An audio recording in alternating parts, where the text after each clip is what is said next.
Hello and welcome to this week's episode of Gong On. My name's Elise and today's show will be mainly taken up with a rockumentary made by Rob Carr. The story is quite an interesting story and it relates to a local venue in Wollongong, the Oxford Tavern, and a development that's being made called Platinum on Crown. Now, concerns are that this development is going to result in the live music scene at the Oxford Tavern being diminished, and this is a real concern for local artists. Okay, so we'll go and check out the story and maybe you'll get a bit of an insight as to what's happening. Enjoy.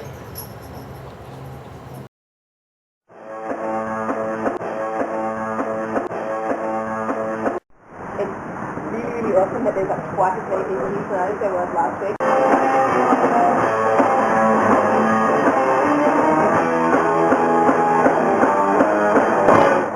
Mercury photo that got everyone here, wasn't it?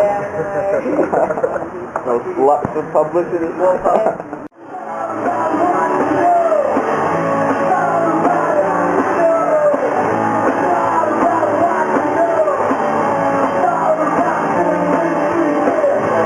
Noticed for the meeting last time. I heard about it afterwards. That happened It happened like we didn't even know what was going on. Like we just heard that it had been handed down. Everything was going on really fast. We went, fuck, let's meet up tonight. Yeah, that was it. And I go on at night. So Yeah.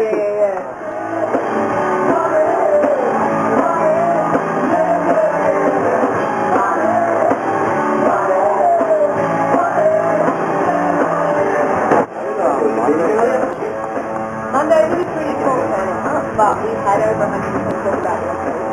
Because the council has to and even though obviously too much right here.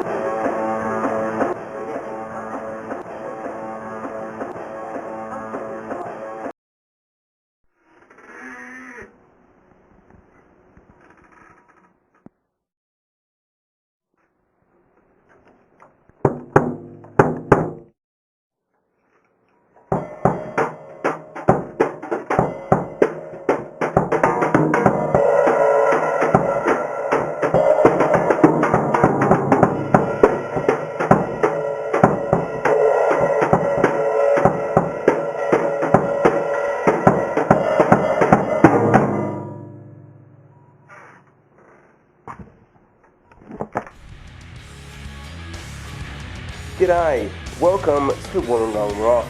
Today we're going to be talking about development in Wollongong and how it affects musicians in the local music scene.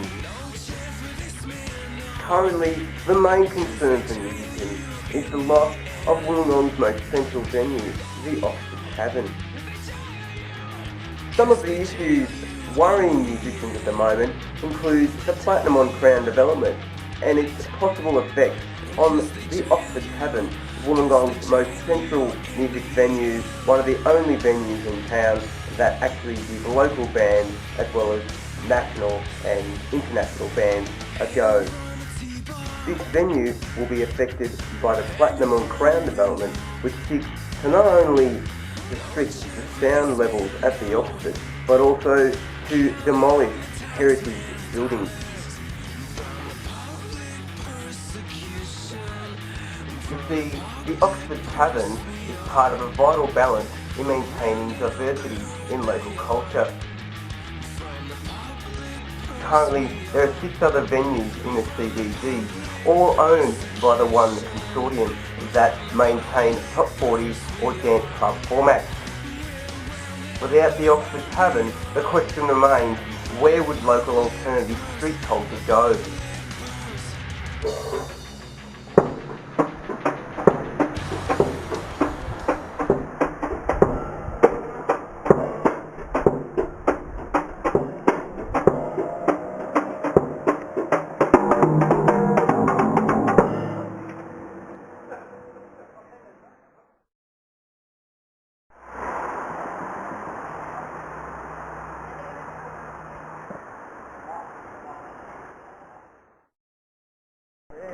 That it's not entirely legal, so I've been collecting stuff to make it a possible case for ICAC to look into.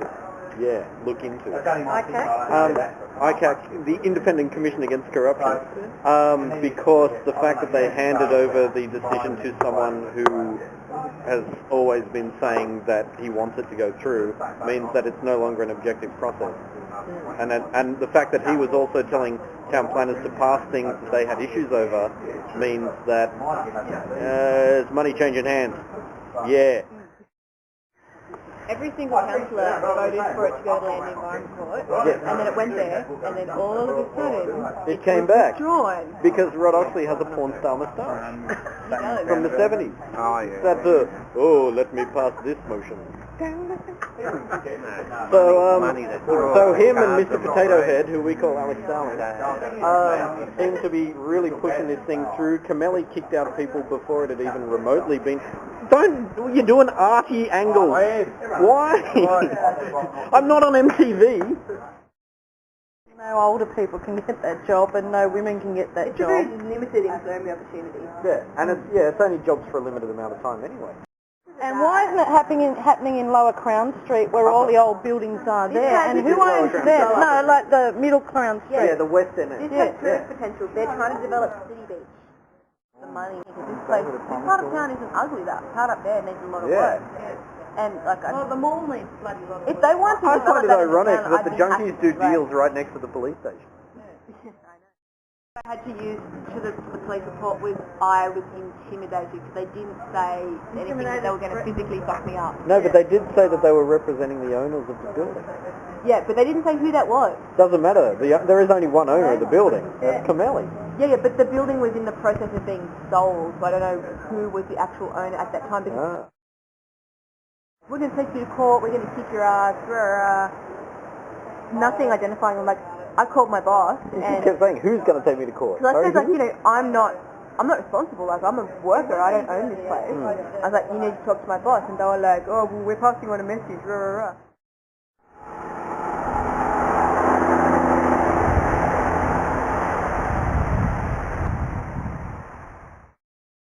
Alright, well, I'm Dan from the Eric.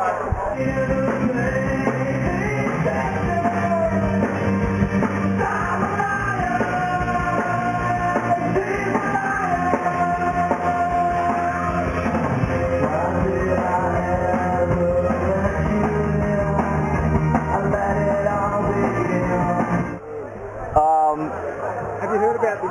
Yeah, I have heard about it. I'm a bit concerned because obviously Oxford's one of the venues around locally that probably we get the most regular gigs at. I'd say we probably play there monthly or something. There's probably been the time when we've had a chance to play with some of the bigger touring acts as well and like get good connections and that. So yeah, I mean obviously if it's shut down it's going to mean a lot less gigs for us in the long run.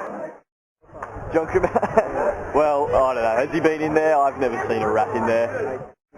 There are a lot of venues, but they don't all, like the Oxford is the only one that caters for specifically what the Oxford does. So yeah, if it's gone, I mean, I don't really see that another one's going to pick up the slack, so I guess the hole would be there. Hey, how's it going? I'm Anto from Stifler and Countersunk. I'm not too happy about it. My first impressions of it were that the major venue from Wollongong is going to be gone, and the major outlet for us as artists is going to be gone in Wollongong. So I remember in the beginning days of Countersunk especially, break into the over 18 scene in the pub scene in Wollongong, the Oxford was seen as a break for us. It is the premier gig in Wollongong to get for touring bands. Last year Countersunk played with the likes of Gyroscope, After the Fall, In the Grey, Somerset, Blue Line Medic, Staying at Home. It gave us as a local band a chance to play with these awesome bands, and that looks really good in our resume, and that's helped us to break into Sydney scenes and regional scenes. So I don't think it looks ugly. I think it's an outlet for us as people who don't like the mainstream and who are alternative, but just because they're alternative doesn't mean we don't have an education, doesn't mean we're not smart, doesn't mean we don't have an outlet for what we like to do. What we are artists, And all the people up at the glass house, I think the glass house is a bloody eyesore. They're the people who don't have an education, who go there and drink $3 pints and aren't artists, so they go there and listen to bloody a speaker playing top 40 music. What's that? Why not go out there and listen to people who are creating things in the local scene and supporting people who are like myself and like you, Rob, who are just out there helping each other out and supporting the scene.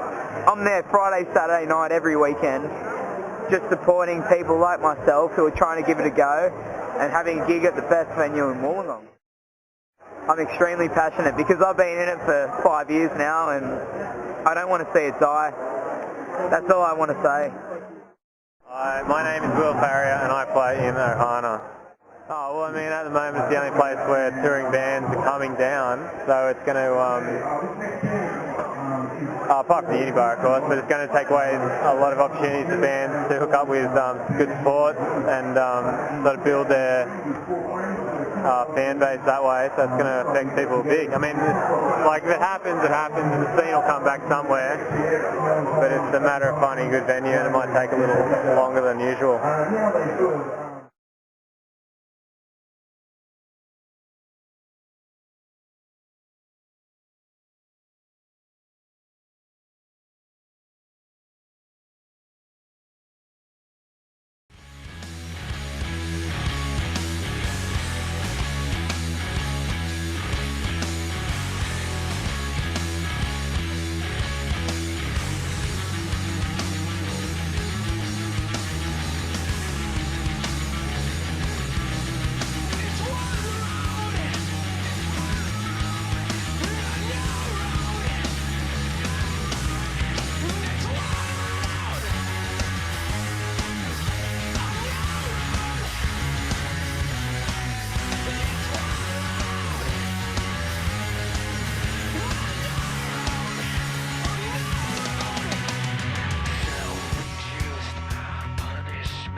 Thanks for that story, Rob. It was really interesting and I hope that the viewers out there got something out of it.